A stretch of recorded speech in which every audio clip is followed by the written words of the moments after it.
સુરતમાં ખાડીપુરની પરિસ્થિતિ ઊભી કરનાર ઝીંગા તળાવને લઈને મેયરે કલેક્ટરને પત્ર લખ્યો છે। ઝીંગા તળાવ પાણીના વહેણને અવરોધતું હોવાથી ખાડીપુરની સમસ્યા સર્જાતી હતી।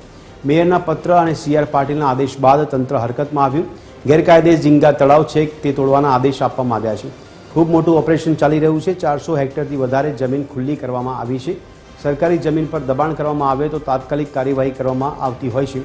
ખાડીપુરના અલગ અલગ રીઝન હોય છે અને ઝીંગા તળાવ પણ તેનું એક રીઝન છે। તેને ધ્યાનમાં રાખીને એસએમસી સાથે કોર્ડિનેશન કરીને આ કાર્યવાહી કરવામાં આવી છે। ઝીંગા તળાવ દૂર કરવાની કામગીરી હજુ પણ ચાલી રહી છે। ઝીંગા તળાવ में બધા જેટલા પણ ગેરકાયદેસર ઝીંગા તળાવ છે એ ઓલરેડી ખૂબ મોટા પાયે ઓપરેશન જે છે અમે સુરત જિલ્લામાં કર્યું છે।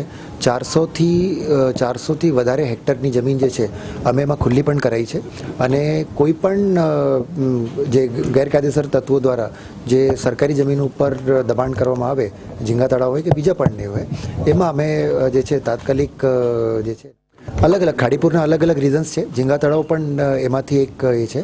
એના ધ્યાનમાં રાખીને અમે એસએમસી સાથે કોઓર્ડિનેશન કરીને જેટલા પણ નડતરરૂપ ઝીંગા તળાવ હતા એમાં એક એ કર્યું છે અને સાથે સાથે જે પ્રોસેસ છે એ અત્યારે પણ ચાલુ જ છે।